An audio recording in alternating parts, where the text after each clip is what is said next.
Family, it's good to see you. We're going to be talking about joy, as Angel mentioned. I get to share with you about joy, and the title this morning is Experiencing Stargazing Joy.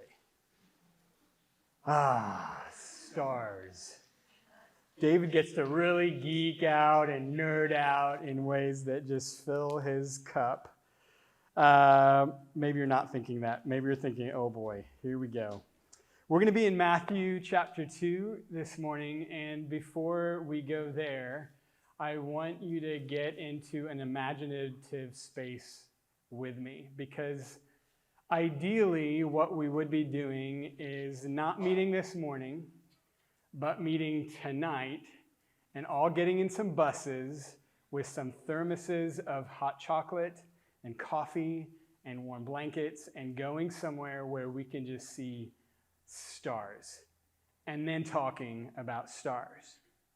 And that's not what we can do. So we're going to see some things on the screen. We're going to talk about stars. I just want you to get in an imaginative space with me. This first picture that you're going to see is an example of the night sky. We live in a beautiful city, beautiful state that enables this kind of sights. What I'd like for you to do is just take a minute to talk to someone next to you and describe some memory that you have of observing stars. Now, if you go immediately to Star Wars or, SpaceX stuff you've seen, that's cool. That's not quite the space that we want to be in. So try to remove that and go to real stars, okay? UFOs adjacent, but still not stars. So talk amongst yourselves, go.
All right.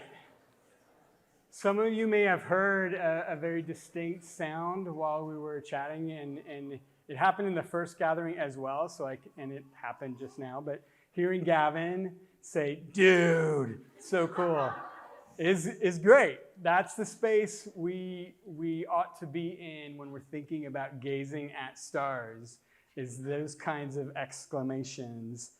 I will tell you that I have nerded out and geeked out so much in the last couple of weeks thinking about stars in the context of Matthew 2. And I want you to see another picture based on that. This is from last week. It was released. James Webb Space Telescope, the near-infrared camera.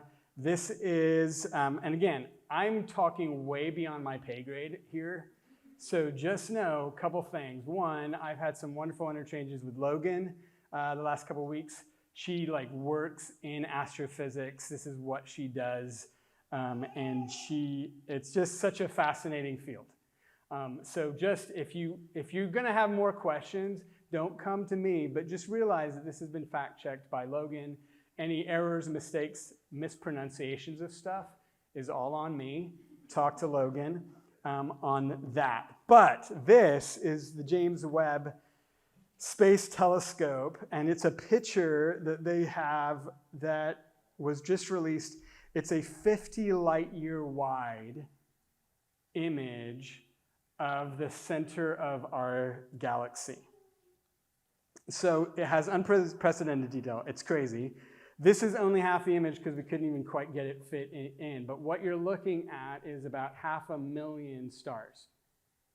And there's all kinds of details in here that scientists right now are looking at this and still trying to identify what exactly all the stuff is and what they're seeing. And what an exciting field of science to be examining this and asking questions and asking a question and then having hundreds of more questions follow that up. So this is the space. There's, on the one hand, there is the deeply personal, beautiful space of stars where we have all experienced some measure of looking at the stars and just being captivated by beauty.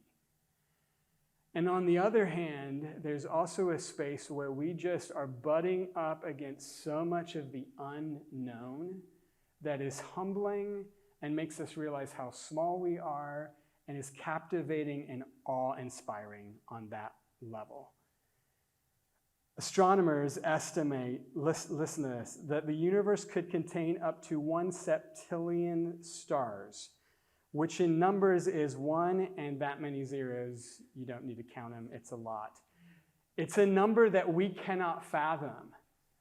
Someone was telling me after the first gathering that it was basically like you take that number and you give every human being alive on Earth a star, and they still end up with, and it was some, again, you guys, there are mathematicians in this room, so I'm doing this on the fly, it's gonna be wrong, but it was some number of trillion stars per person, which is still an unfathomable number. Logan's getting her phone out to do the calculation right now. It's okay, Logan, I know I'm gonna be wrong. So, lots and lots of stars, unfathomable. Now I want us to read from Matthew 2 in that headspace, in that imagining of what the stars are and what they mean and all of that. Matthew 2, starting in verse 1. After Jesus was born in Bethlehem of Judea, in the days of King Herod, wise men from the east arrived in Jerusalem, saying, "Where is he who has been born King of the Jews? For we saw his star at his rising and have come to worship him." When King Herod heard this, he was deeply disturbed, and all Jerusalem with him. So he assembled all the chief priests and scribes of the people and asked them where the Christ would be born. "In Bethlehem of Judea," they told him, "because this is what was written by the prophet. And you, Bethlehem, in the land of Judah, are by no means least among the rulers of Judah, because out of you will come a ruler who will shepherd my people Israel." Then Herod secretly summoned the wise men and asked them the exact time the star appeared. He sent them to Bethlehem and said, "Go and search carefully for the child. When you find him, report back to me so that I too can go and worship him." After hearing the king, they went on their way. And there it was, the star that had been seen at its rising. It led them until it came and stopped above the place where the child was. When they saw the star, they were overwhelmed with joy. Entering the house, they saw the child with Mary, his mother, and falling to their knees, they worshipped him. Then they opened their treasures and presented him with gifts, gold, frankincense, and myrrh. And being warned in a dream not to go back to Herod, they returned to their own country by another route. This passage is, on one hand, simple, and on the other hand, profound. And as modern readers particularly, we read this passage and it presents a number of challenges. At the end of the day, we don't know quite what this star is, but there are things that are being told to us about this star. For example, his star. Well, what does his star mean? His star is rising. What does that mean? We have a star leading someone. How does a star lead someone? And then another question is this. The star stops above a particular place. Now, everything that we know about stars and how they naturally act is not like this. So as modern readers, like, what is going on? What is this star? And as humanity, we have a vast amount of information that we can look at and ask the question, what is this star? Humanity's oldest science is astronomy. We have lots of different records. I'm going to geek out a little bit. Forgive me. That's just who God has made me. But records of astronomy go back, for example, to Chinese resources. Their records go back from 1500 BC all the way to modern day. Every observation of Halley's Comet from 87 BC is recorded by the Chinese. It's incredible. The Babylonians, their astronomical calculations from 747 BC through to AD 75, using math that wouldn't be incomparable math until basically the Renaissance, using calculations that basically don't get updated until Newton and his calculus. Incredible science, incredible observation, and incredible records that we still have partial possession of, also Greek and Roman records. So, when it comes to what is this star, and I will spare you hundreds of pages of reading, but humanity has looked at the star and said, hey, is it a supernova? Is it a nova? Is it some conjunction of the planets, some alignment of the planets going on? Is it a comet? Is it some supernatural occurrence that can't be explained? Or is it an angel? These are all answers or theories to this question. There is a table online that has a summary of basically what people have concluded and the data behind that. That's all there for you to geek out on and nerd out on.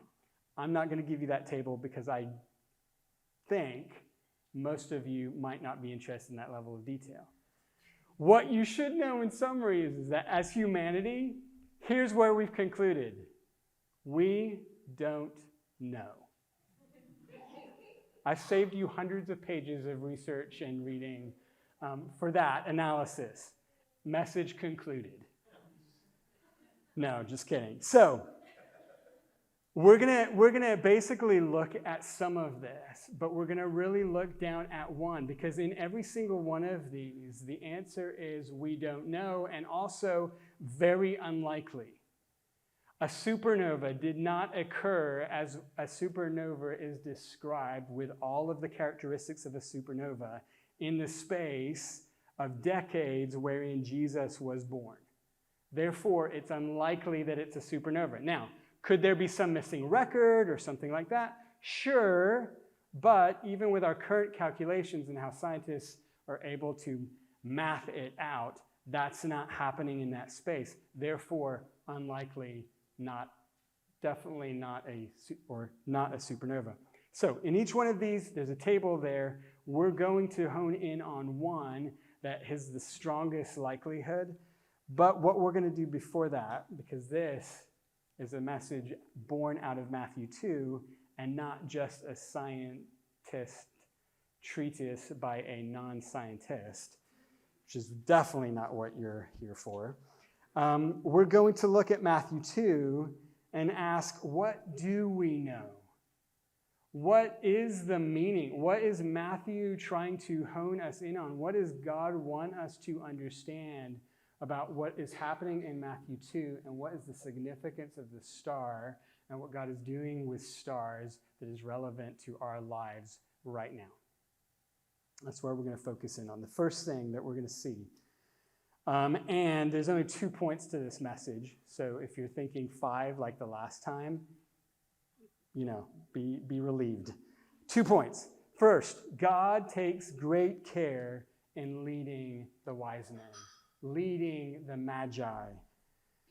There's lots of different ways that God is doing that. It's not just by a star, but the first way that we see that is that he is led by, that God leads them by a star, and God is the maker, the one who sets those stars in place and in motion. Psalm 8:3-4 says this, "When I observe your heavens, the work of your fingers, the moon and the stars which you have set in place, what is a human being that you remember him, a son of man that you look after him?" Psalm 19:1-2 says that the heavens declare the glory of God, and the expanse proclaims the work of his hands. Day after day they pour out speech. Night after night they communicate knowledge. There's a lot that we do not know. There's a lot that we do not understand yet. There's a lot that we do know, and yet what we do know from the pages of Scripture is that God made this. He put things in place, and therefore he certainly is leading by the fact that there are stars in existence. And the Magi are, by trade and by skill, stargazers. They are astronomers who are looking at the stars and making observations, but they are also astrologers trying to understand how stars and planets, sun and moon, what they mean for humanity. Now, in that way of thinking, in that day, they are thinking that the stars themselves are gods, and that is how they are having influence on humanity. But this is what we need to pick up on. This one gives a whole lot more questions for us in terms of like what is happening, that there is astrology going on in these texts. Here's what we need to understand is that God, who made the heavens and the earth, and the alignment of stars would lead a group of Gentile magi, stargazers, in the way that they understand and in the ways that they are attending to, the things that they are looking at, their skills, their knowledge of the earth. They're not using astrophysics of the 21st century. Instead, God is leading them with great care in what they know about the universe and how they are thinking about the universe. Part of that table that you're going to see online, you're going to see it up here on the screen. This is some of the details of that planetary conjunction, how some of these things align. You've got Jupiter, which represents, this is known as the star of the king, representing the most divine God, Marduk himself. It's coming near to the moon and comes in line with Saturn, Saturn representing the Jews. And all of this is happening in the constellation of Pisces, which represents Palestine, Judea, that region that Herod is ruling over and where Jesus is being born. And all of that is happening in conjunction with the sun. That's a gross simplification of all of the alignment that's happening. But to these magi who are looking at this and the data that they're looking at, this is like shouting out royal conditions. Something is happening in this region of the world that we need to give sight to. We know now, even looking at whether it's Babylonian astronomical calculations or calculations that scientists are able to do now, that yes, indeed, these things were occurring in terms of planets, stars, these alignments. And yet, the conjunction itself wasn't visible by the naked eye. So we're talking about the likely event of something happening that isn't so obvious to the common person, but yet to an astrologer and a magi, that subclass that Matthew uses the word for, this is shouting out to pay attention. And so this is likely what they're looking at that doesn't have meaning for most, but has significant meaning to them. And again, think of the great care of God to condescend and speak in language that they understand in order to draw them to worship. That's what we can derive from Matthew 2 and how God is leading them by a star, in this particular star. God works in ways that sometimes we understand and in ways that we don't understand. He uses means that we understand and we can wrap our minds around, and he uses means that we can't quite quantify. One example of that in my life that came initially to mind is when I was living in Istanbul. I was there for about 7 months at first, and I was there alone. I was working for a Turkish company, and I was working 6 days of the week, long days, and I was fairly lonely and isolated. I had lots of people around me, but I did not know of any brothers and sisters in the city during this time. It's a city of about 18 million people, 99.9% Muslim. Christians were not really to be found unless you already knew one, which I didn't. So I was in a space of struggling with discouragement and tired and just feeling very lonely. And I did have some rhythms that I'd go to certain restaurants. You could tell that I wasn't far off college age because one of my favorite meals was like lentil soup and rice. There's a particular restaurant that did it so well, and it was like this 5 times a week kind of ritual for me. Mercimek çorbası and pilav, like the Turkish words are still like readily there because like, yeah, that's the meal, right? Now I'm overselling it because probably as an adult, you're not going to experience it as a beautiful thing as a near college student would be like, this is the best food on earth. It's rice and lentil soup. Don't get too excited, but I was.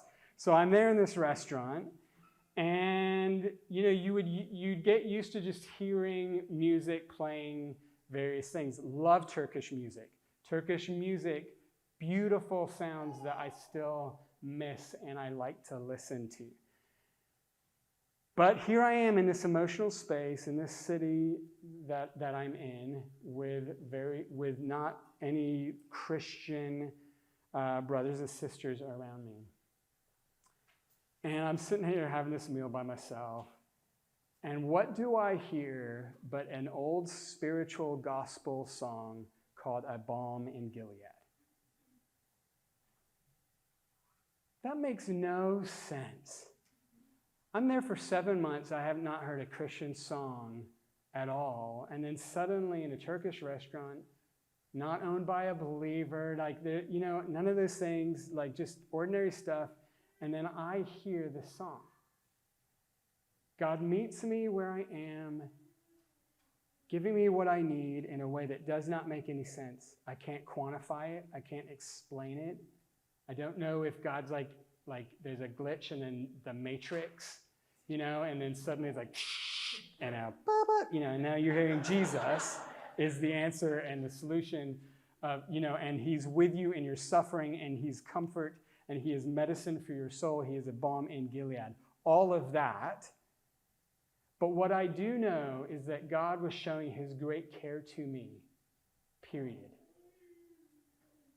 Just in similar ways that God is showing his great care to the wise men where they are. All of us have those experiences, some of which we can explain and say, here's the word that God gave me out of this book that I have read. And other times there are going to be aspects where he enters into our lives circumstantially that we can't quantify and explain. We don't understand what it means, and we don't understand all of it, but we do know that God is meeting us because we need him, and he's encouraging us. So this is how God is leading the Magi. Secondly, he's showing his great care to lead the Magi by informing them by experts. You see, when they come to Jerusalem, the Magi are acting on partial knowledge.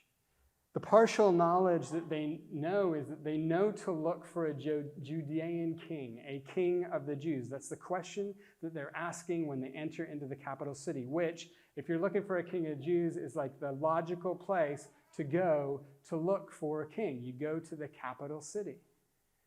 And we don't know how exactly the Magi knew this, but let's think about some possible context. 500 years earlier, we know around Babylon and in other cities, there's established Jewish communities. We know that in that day there were established Jewish communities. 500 years prior in Babylon, we know who the chief governor over all of the wise men of Babylon was. His name was Daniel. He had some prophecies to share about the Messiah. And the Babylonians were really good at keeping records. So there's that context. There was also another prophet, a seer from Mesopotamia, same area of the world, who would give a prophecy to the Israelites. He was paid to give a curse. He instead gave a blessing because that's what God told him. And this is what he said in part. Numbers 24:17. I see him, but not now. I perceive him, but not near. A star will come from Jacob, and a scepter will arise from Israel. So there are Gentile seers, prophets, wise men who are talking about Judean kings. So this is something. So they've got the star that is leading them, but they've also got this partial knowledge that is leading them to the right part of the world.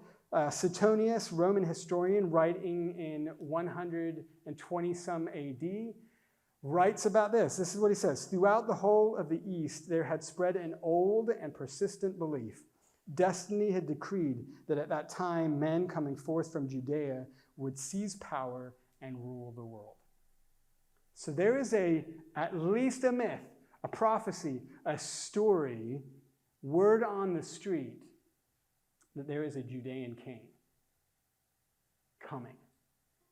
So then they see the stars align, but they still got partial knowledge. So they go to the capital city, and they're pulled in by King Herod, who is hearing this question, and he is experiencing the threat of that. And here's what happens. The chief priests, the scribes, the Torah experts provide the Magi a detail that they are missing, a specific place to look.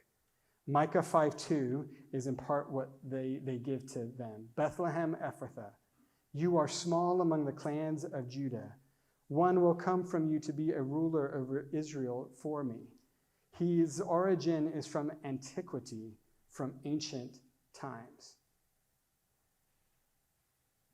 On the one hand, you have Gentile magi, those who are considered outside of the scope of God's concern, being drawn to the king. In contrast, and Matthew sets this contrast up for us vividly. In contrast, you have a half-Jewish king who is surrounded by experts in this prophecy, who are surrounded by Torah experts who are not looking out, instead view him as a potential threat and with suspicion. And yet God, in his great care for the Magi, uses those very people to inform the Magi of where exactly they should go to look. That shows God's great care for these Gentile Magi who are seeking him. So it's through a star, it's through Torah experts, regardless of whether the Torah experts themselves believed or were seeking out the signs or were looking for signs of greatness instead of the humble signs that were in front of them. But they were also, these Magi, shown great care by being warned in a dream. Herod the Great is a sociopath. If you look at history and even what we know outside of the biblical record, we know that already he is willing to kill his wife, he's willing to kill his sons, he's willing to kill relatives based on conspiracies and threats concerning his regime and his rule.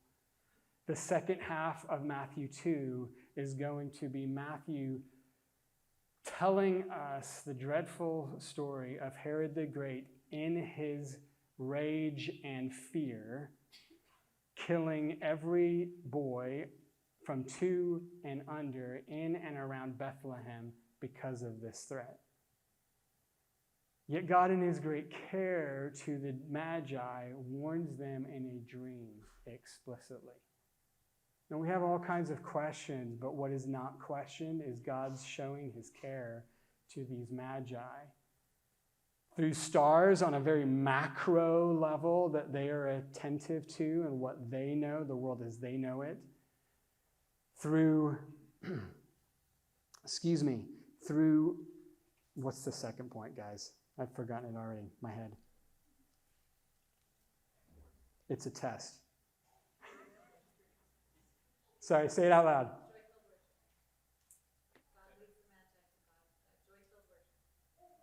Yes, so wait. So here, no, that's not what I mean by the second point. What I mean is, I'm just going to look at my notes. You can do that. This is amazing. Right. They're warned in a dream. They're informed by experts. Thank you. This is on the record, guys. This is being recorded. Yes. My mind is getting tired. And God's great care is undisputed. The way that he loves the Magi and draws the Magi to himself. And Matthew sets up this beautiful contrast of how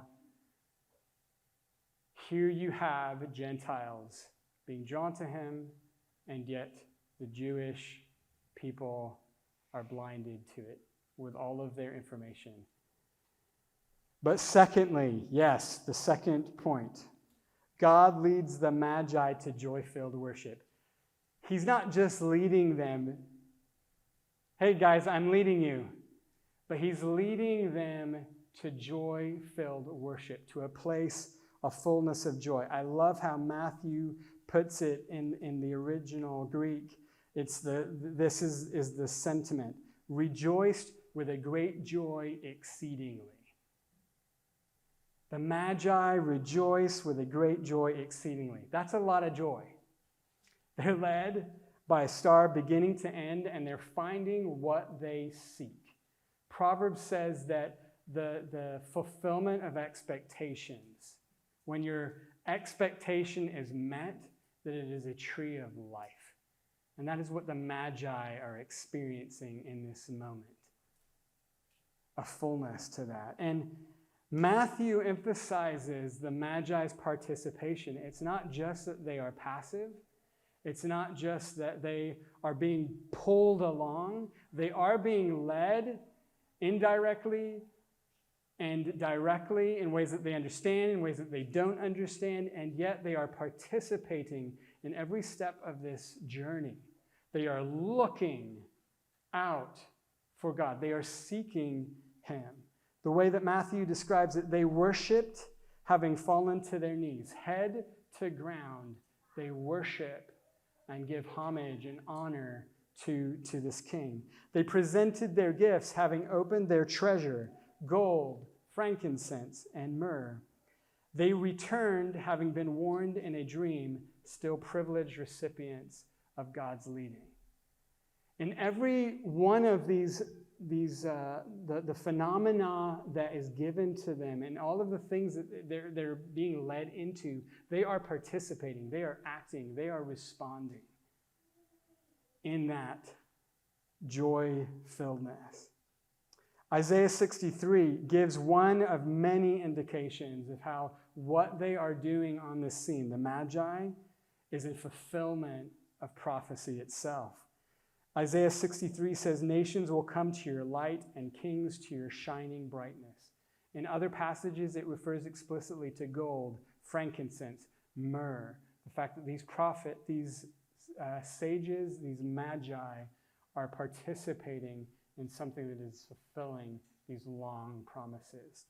And here are the nations bowing down at the feet of the king as just a foretaste of the nations who are going to find joy.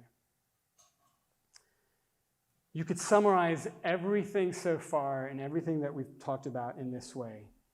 We are being led into joy-filled worship through means that we understand and by means that we don't, by a caring God, a joyful God.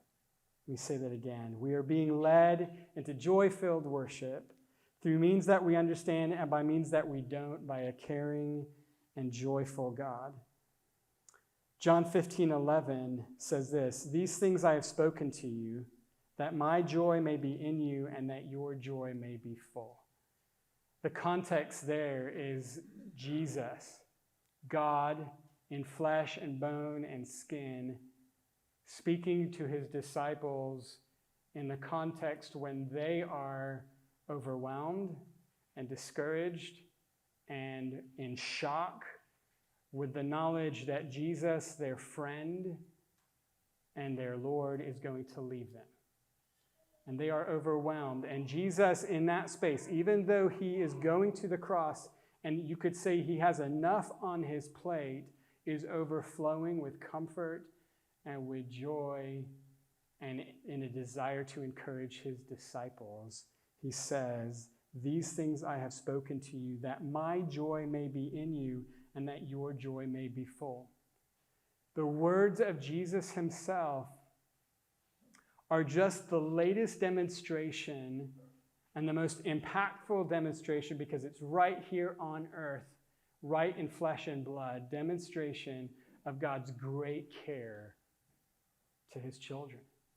And the fact that every word spoken is for the sake of our joy, their joy, and not just any old joy, but the joy of the Father, the joy of the Son, the joy of the Holy Spirit, the eternal joy, the unshakable joy, the fullness of joy that he speaks so that his disciples may experience it. That. You want that? Yeah. That's why Jesus talks. That is why he spends his time talking. It's why we have this record of his words, so that we might have full joy. The encouragement in that is that we are not alone to figure this out. And this is the story of Matthew 2. The Magi aren't just on, here's like a bunch of facts, here's stars doing stuff, figure it out. Follow the trail. But rather it is God the Father who cares so much to show in variety of ways, means we understand, means that we don't, in order to lead us into joy-filled worship so that our joy might be full. It's not just you and I tomorrow morning lonely saying, well, I just got to figure out how to muster joy and figure out how to get joy. It's rather God himself saying, I am orchestrating life and giving you things so that you might experience the fullness of joy. He is the good shepherd, so that we can experience the Lord is my shepherd, I shall not want. He leads us into good places, and he leads us in ways that are not despite or in absence of the trouble, but rather in the presence of our enemies. He lays a table and sets a table and says, come, be with me. Experience that in my presence there is fullness of joy, despite and through suffering and pain and things that are not to be understood. The question this morning, the only question this morning, is how are you participating in God's leading you to joy? Not just how is God leading you to joy, not just how God is leading us to joy, but how are you participating in God's leading? He is leading. He's doing all sorts of things in our lives. Are we participating and making space in our hearts for that? Just like last week, we're going to talk about some practices. If you're sort of left there with like, okay, well, what do we do with that? How do we participate in God's joy? How do we enter into that? And obviously that could be a long list. I'm going to give you 3 this morning. Practice number 1, go out and see some stars. Like seriously, there are so many, just the fact that we live in Tucson, that is the headquarters of Dark Sky International, an organization that works for the diminishment of light pollution so that we are able to see stars clearer and better, is a wonderful thing. about our city. The fact then that in Arizona, close to us, there are state parks, national parks that are designated dark sky places where you can see stars like you've never seen stars before. Just think about I'm going to be nerdy. Star Trek, Star Wars. I had to make one reference. Before they go into warp, and think about how vivid that star field is that you're looking at before going into warp speed. If you've never seen Star Trek, Star Wars, don't worry about it. Ignore everything I'm about to say. That vividness can still be seen on our Earth and in our state if we get away from the light and attend to that. So there are other ways of looking at stars. Secondary, go online. James Webb Space Telescope, NASA's like putting out photos all of the time. We've got people, I haven't mentioned this yet, or maybe I have, and I'm going to mention it a second time. Logan Pierce knows a lot about stars. You have no idea how much I have culled this morning and trimmed down some of the things that we could talk about star-wise this morning, just based on some interchanges with Logan. She works in astrophysics. Talk to someone like Logan. Talk to Susie, who worked at an observatory and who has a telescope, and say, hey, can we go out and look at some of the stars? Like, there's so many different ways that we could look out at stars. Stay warm. It's getting cold out there. It's like sub 60 degrees. Freezing. Bring your blankets, your hot chocolate, do whatever it takes. If you're a child, take a nap. If you're old, take a nap. Wake up at 9, 10 o'clock, December 13th. There's going to be a meteor shower that's going to be beautiful to look at. There's a place like Oracle State Park, an hour north. Go up there, take all your good stuff, stay in the car, stay warm until the stars come out, and then go just be amazed. And allow that experience of looking up at the stars to be one that is at once beautiful and also brings us to our smallness and who we are, and be captivated by the fact that the God who made all of that in a way that we cannot fully understand is leading us and entering into our lives and entered into our lives with flesh and blood and loves us that much. Go look at some stars, guys. With me? All right. Whew. Stars. Beautiful. One other thing, I didn't mention this in the first gathering, but there's also places like Borderlands Brewing Company does an astronomy on tap if you really want to get like super nerdy. Like apparently every month they talk about the stars and talk about all the things that we know and we don't yet know about this space. So, pun intended. Secondly, second practice, go look at some stars and then practice saying, I don't know, in the spirit of Psalm 131. Psalm 131 says this, Lord, my heart is not proud, my eyes are not haughty, I do not get involved with things too great or too wondrous for me. Instead, I have calmed and quieted my soul like a weaned child with its mother. My soul is like a weaned child. Israel, put your hope in the Lord, both now and forever. As modern people, we have an abundance of information. We are overwhelmed with the amount of information, some of which we need to think through and be compassionate about and figure out how to engage in, and much of it where we need to be in this space of Psalm 131 and say, I don't understand, I don't yet know, but help me to trust you, God, like a weaned child and rest in your presence. So practically speaking, maybe it looks like this. Create an I don't know list.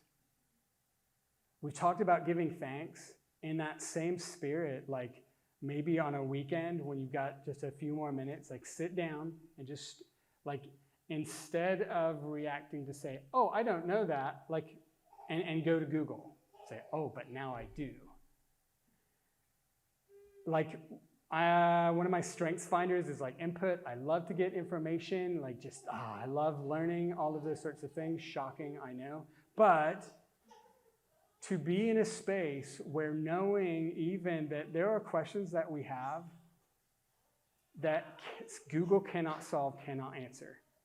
And so to just be able to write out explicitly, I don't know this, I don't know this, I don't know this, I don't know this. Sometimes it might be a don't know yet, but still, I don't know, I don't know, I don't know. And then read Psalm 131 and see what God does in your spirit through that practice. Number 3, simple and yet most profound, is pray for joy as you believe. Romans 15:13 says, "Now may the God of hope fill you with all joy and peace as you believe, so that you may overflow with hope by the power of the Holy Spirit." God is the source of joy. The best joy, the fullest joy that we can imagine and experience is what God has and overflows in, and in his presence is the experience. So let's pray to him and say, God, give us joy. Would you pray with me? Father, this morning we ask, as someone who knows the complexity of our hearts and knows the sorrow and the pain and the mixture that our daily life is of running after joy and satisfaction and experiencing disappointment at times and experiencing futility. God, would you draw us to yourself? Help us to be attentive. Help us to see that you are drawing us. Help us to participate in that joy and to see that you are a God who is doing so much. Some that we can see, some that we can understand, so much that we don't. To pull us in to your presence, to draw near to you, and to experience your fullness of joy. God, by your Spirit, would you fill our hearts? We need you. In Jesus' name, amen.